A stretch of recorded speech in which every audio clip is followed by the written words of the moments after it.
Welcome to Comet Computer Private Limited, e-learning program of implementing and administering networking technologies. So we have discussed about IP subnetting various sessions, and now we have covered subnetting on class C and class B. Now we have to see about class A. So we'll take the example of class A IP address. So it is 10.1.0.0 and with a subnet mask of 255.255.0.0. So this shows that this is the subnetted class A, which we discussed already, right? Class A subnet mask is 255.255.0.0.0. That is a default one. Since we have two 255s here, it is a subnetted class A. So let's go with this IP address. As per the standard questions, right, what we ask the regular pattern, we ask for how many subnets available in the network. So having said this particular subnet mask, what will be the default? I mean, what will be the number of subnets available? So now we just do the calculation by doing um, so 2 power 8 minus 2, 254, subnet mask will be 255. So we need to borrow 8 bits, then only we'll get into this kind of a subnet mask. So we come to a conclusion that we'll have 254 subnets from this one particular network. We can divide this one network into 254 subnets. Then what will be the host inside the subnet? See, 2 power n minus 2. So we have borrowed out of 24 bits in my, so this is the network portion and this is my host portion. So in that host portion, I borrowed only 8 bits. So rest 16 bits are there. Okay, so this is currently pending with the host portion only. So I'm just taking 2 power 16. 2 power 16 minus 2. So it is 65,534. That's a calculation, just a calculation. You have to remember the number. So I'll have 254 network. Each network will have 65,534 hosts. So we can use this in case of corporate network where they will have huge amount of systems, right? So they can use the class A address for their utilization. What are the valid subnet? So it will be like 256 minus 255. It is 1. So it will be in the incremental of 1. So we'll have to go like this, where we are making the change in the second subnet, second octet. So the number will vary from the second octet. In class B, you have seen we have made the changes in the third octet because that is a place where we modified the value. So now this is going to be second subnet. So just keep on adding the subnet. You'll get that information till at 254 we have to do it. So another one subnet mask is 240. This I'm taking an example of third octet. So in this it will be 8 bits already borrowed, right? 240 is there. In 240 you have to borrow 4 bits. So 8 plus this is only 4 bits. 8 plus 4, 12 bits already borrowed for network. So you'll have 4094 network. And what will be the host inside the network? Since you already got 14, um, not 14, it is 12, right? 8 plus 4, 12. Since you already got 12 and rest 12 is pending for host portion. So taking that calculation, again 4094. So it means that I will have 4094 network. Under this one network, 4094 subnets. Each subnet will have 4094 hosts. So it equals the numbers. So building the table will be very difficult. Anyway, just given the sample table like this, class A. So further we can do other analysis also, but the number of network and number of hosts will keep on increasing. So you can do the practice if required. So in the real time when we are going into the production environment, so do we have enough time to do all this calculation? We have to learn the calculation just to understand how the network is calculated and how we are getting the subnet mask.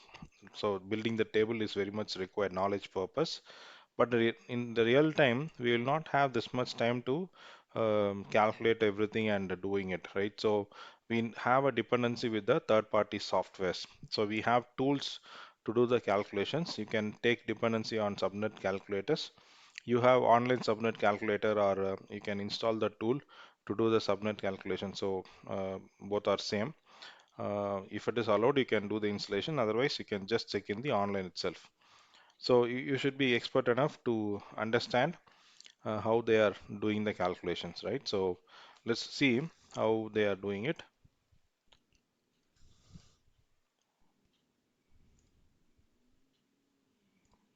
Now canceling this pen option.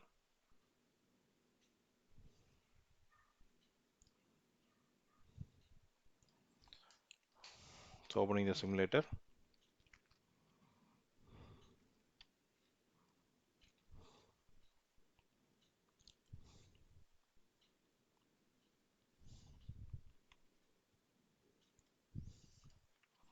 So you can install the software from Subnet Calculator software.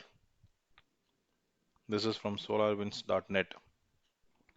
So you may get latest version based on your time of access. So this is the version I got it during my download. So classful subnet calculator, CIDR notation or subnet address. So we can get all these informations.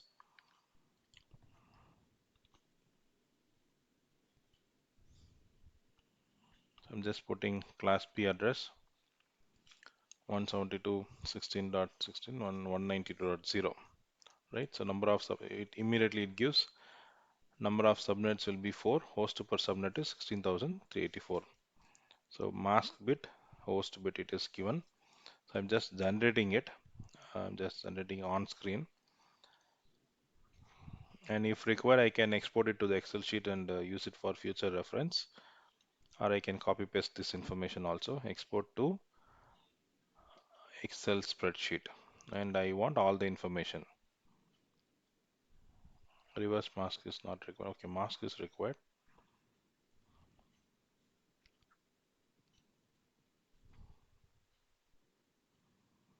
So it is downloaded into the desktop.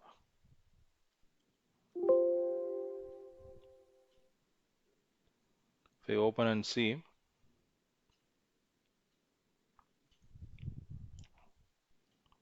so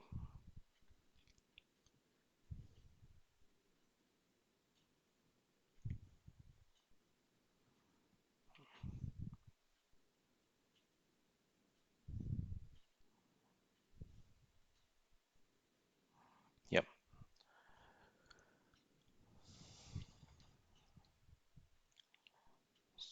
this is not required anyway, we can hide it. So this is very important. So if I'm having a subnet mask 192.192.0, just doing the calculation, I'm getting it. Host range, they have also given the host range. So host range can vary from 170 to 16.0.1.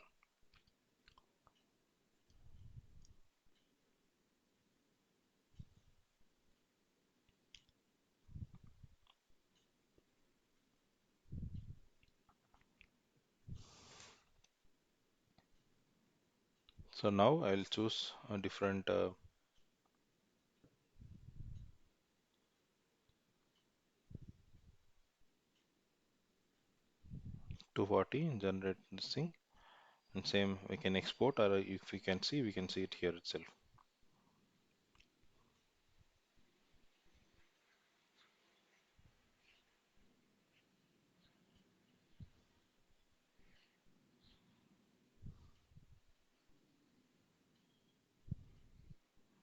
So exporting the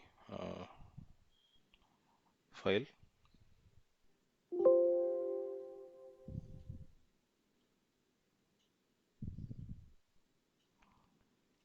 So 16 subnets, each subnet with 4,000 plus host.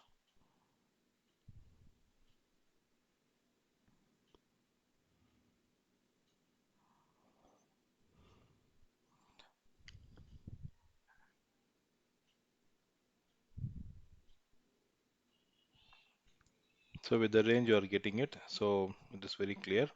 So if you have a subnet calculator and that makes your job easier, you can just export it to the website or Excel sheet and do the calculation for your own requirement. So that's a reason for having a subnet calculator. You can do this for various numbers, whether it is class A, B, C, or D. You can just save it. So whatever the number, we'll get it in the spreadsheet. So next is variable length subnet mask. So while we discuss about subnetting, the benefit of or the requirement of subnetting is if we have bigger network, you are not able to allocate IP address for different various requirements. So we need to break the bigger network into smaller networks so that I can have a group of computers assigned to one particular network, and segregation becomes easier, and management of desktops is also become easier. That is the reason I'm going for subnetting, doing the calculation. If you see the subnetting, we have seen the table also, right? In the table, it is mentioned that it is a fixed length. Okay, so it means that I have 14 subnets, right? For some calculation, I saw 14 subnets, right? Each subnet will have that much number of hosts, equal number of hosts. If you want, I can go back to the previous table, easy table, right? So here, this each subnet will have equal number of hosts. So this is one particular thing. But what happens here is again coming back to the requirement. If I need a only two IP address for connecting my switch or router, switch and router, why should I get the 10 IPs or 14 IPs? That is not required. No, again I am wasting the IP address. But for that I cannot go for a different network. Okay, so what I have to do, I need to go for a different concept called variable length subnet mask. So from the table you are understanding, you are dividing into 14 networks. Each network will have so and so host. It will be equal. It is not like first network will have 100 hosts, third network will have 20 hosts, not like that. Each network will have equal number of hosts. So that is a fixed length subnet mask. Now I am going to discuss about variable length subnet mask. So, for consuming the IP address in a proper way and reduce the wastage of IP address, we have to go for this variable length subnet mask. This is being brought to us by IETF, Internet Engineering Task Force, and based on their guidance only, we are following this uh, VLSM. With the fixed length, what is the problem we identified is exhaustion of Class B network address space, growth in internet routers, the shortage of IP address. Since you are consuming more number of IP address, other people are not able to consume the IP address. So we have to reduce the wastage, right? So it is a private IP means okay, so you can consume anything, any numbers. But if it is a public IP, you cannot do like that because everybody should have the IP address for communicating in the network. So we have to buy for it also. Private IP, it's our own. But public IP, we have to buy from a service provider, and each and every IP is chargeable. One side you are wasting the company amount, on the other side you are making the shortage for others. So all these things has to be brought down by using the VLSM, variable length subnet mask. So here we have to go for CIDR. We have seen CIDR. That is only a kind of notation. Okay, so we are not doing much calculations over there. Instead of mentioning the overall IP address, starting address, ending address, all those things, I'll just put a notation so that will make me easy to write a program or calculation. Everything it is possible. So that we did the subnetting. So with the help of that only we have done subnetting of bigger networks. So what is supernetting is direct opposite of subnetting. So subnet, splitting a smaller network from the bigger network, we are splitting into smaller network. That is called subnetting. Supernetting is combining all the networks and making it as one network. If you have 10 small networks, I will combine and make it as a one supernet. So in case I want to apply some internet policy, group policy, what I will do, I will apply for a supernet. So all the policies will apply to all the subnetworks. Instead of applying the policy for each subnet separately, you have seen no 4094 subnet the particular IP segment can have. So if it is 172.10.0.0, under that you are having 4094 subnets. So what is that 172.10.0? That is a supernet because that supernet has got 4094 subnet. So now we understood the concept of supernetting, right? So where we do a combination, whenever I do a firewall implementation, group policy implementation, SCCM push, whatever I am doing, I will use the supernet. So under that supernet, whatever networks are available, the policy will get applied automatically. The workload of administrator is reduced. There are two approaches to subnetting an IP address for a network. One is you can do a FLSM, and further more advantages doing a VLSM. Okay, so in case of FLSM subnetting, all the subnets will have equal in size, equal number of hosts identified. So if I say 32 IPs means all the subnets will have 32 IPs. There is no change in it. Even if I have 100 subnets, all 100 subnets will have equal number of hosts. But what I'm saying, when there is a requirement of 2 IP, why you have to dedicate a 32 IP segment? So you are wasting 30 IPs. Okay, so that is the one you have to think about it. VLSM is a subnet design strategy that allows all subnet masks to have variable size. So I'll give one network. So based on your network requirement, you divide all the subnets according to it.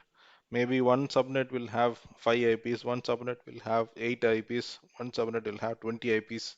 So based on the requirement, I'll keep on dividing it. Okay, so that is called VLSM. I'll show you an example also, then you'll be able to easily understand it. And VLSM is mostly supported by all the other protocols. So you have RIP, OSPF, EIGRP, all the protocols will support the VLSM because we need to make use of the current industrial requirement, right? And safeguard the IP address. This is the difference between variable VLSM and the FLSM. So FLSM, old-fashioned, subnets are equal in size, subnets have an equal number of hosts, supports both classful and classless protocols, wastes more IPs, each and every segment is wasting more IP. Subnet uses the same subnet mask, each subnet will be using a same subnet mask. Simple configuration administration. In case of VLSM, it is modern, the latest trend. Subnets are variable in size. So one subnet will have 10 IPs, one subnet will have 5 IPs. Subnets are variable number of hosts. Supports only classless routing protocols. Waste fewer IPs, so wastage is reduced. Subnet use different subnet mask. Each subnet will be using different subnet mask, and it is complex. Okay, only the experienced people can do the configurations in the network. So this is an example of VLSM table. See here, I am taking one network 192.168.4.0. This is one network I am taking. You remember the FLSM table, right? So if I take that one, it will have equal number. But if I see, I want, suppose I'm saying, bus I want /26 network. So I need to have this much requirement. So 50 IPs I wanted. So you're suggesting you can take /26 network, which will have 64 IPs. Okay, you take it for one network, that is LAN A. Okay, well, for different segment it will be. Then somebody is coming and saying I need a IP address requirement of 40, I mean 30. So give me some subnet. So instead of going with a different network, I will use this particular one. So what is the ending IP there? So 64. So I'll take the next segment. So I'll have to see the sequencing numbers also. Then I'll give them the another sequence. I'll go. So then what is next? What is next? So if you see, these are all from same network, one network, 192.168.4.0. But I'm forming different range. This is the VLSM, variable length subnet mask. So now we are looking at the sample table for VLSM. We have seen the difference between the FLSM, VLSM. This is an example, right? So I'm going to take one complete network, okay, 192.168.4.0. So the network administrator available in the office and is managing the entire segment. So suppose network team is coming and asking, boss, I have a requirement of some 60 or 50 or 60 systems to be available in the network. So I need one subnet. So what he will do from this particular range, he will take some slash 26. Okay, so slash 26 will have 64 hosts and there is a starting IP and ending IP. So he will go and configure that in the network router, firewall, whatever it is. Then immediately second person is coming and saying that I have some 20 or 30 emissions requirement. I have a project. So instead of going to have 192.168.5.0, I can still use this same segment because that is only 64, right? It is ending with 63. I can take the next IP as a 64 and provide them the slash subnet. See, I cannot modify the incremental number of 2 because this is binary based, so I cannot modify. I can give you 16, 32, then 64 like that only. Okay, I cannot break that chain because it is a binary method. So what I am doing here is 64. So starting with 64, I want some 30 IP. I'm just giving 32 as for 2 power 5, right? So I will give 32 and they can use it. Again, I'm using the same segment. I'm not going beyond this. Still, I have a rest with some of the IPs, right? 64 plus 30 to 96. So I'm consumed with 95 as a broadcast address. So next person is coming and asking, I'll start from the next IP. So for me, this becomes subnet ID. This becomes subnet ID. This becomes subnet ID.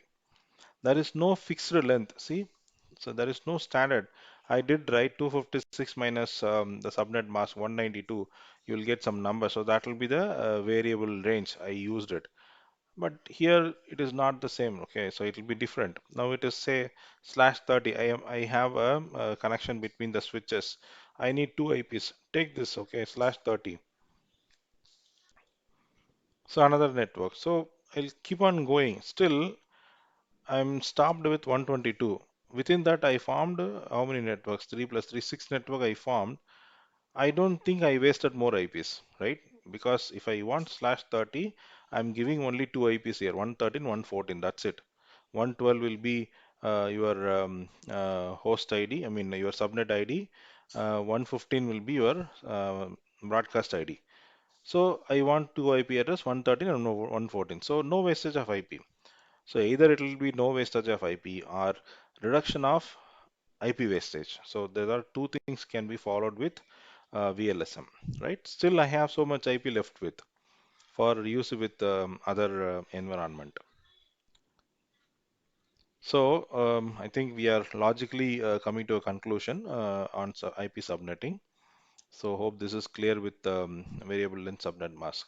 So some of the practice questions I have taken may be useful for you to understand and plan for your CCNA exams, how it is coming in the exams. So they have given IP segment. What is the broadcast address the host will use on this LAN? So questions will be like this slash 29 and they have given different types of IP addresses. If you see, all belongs to 192. Okay, all belongs to 192. You cannot assume like anything. You have to do the calculation, and then only you can find it. Okay, so otherwise you cannot do it. So it is 15. Answer is given as 15. So slash 29. So we have to do the calculation. Once you become practice with calculation, you can easily solve this kind of questions. The network address they have provided, how many subnets and hosts will be there. So it is class B address, class B. So you have 16 bits for network, 16 bit for host, but it is mentioned as 19. It means 3 bits borrowed for network. Okay, so 19 bits. So you have to see how many hosts is pending. Then you, based on that, you have to do the calculation. How many bits you are borrowing? Um, 16 plus 3, 19, 3 bits. So 2 power 3 is 8, 8 minus 2 is 6.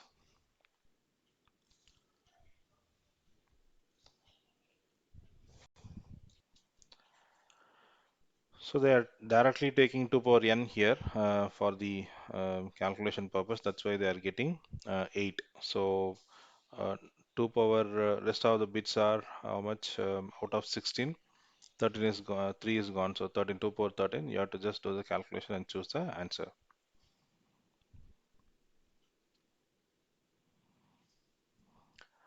If an Ethernet port on a router were assigned with IP address, what would be the valid subnet address of this host? So likewise, you'll be getting it, and you'll have to find out what is the subnet. So here some kind of easy finding out is there because you have 112 network. Here also you have 112 network.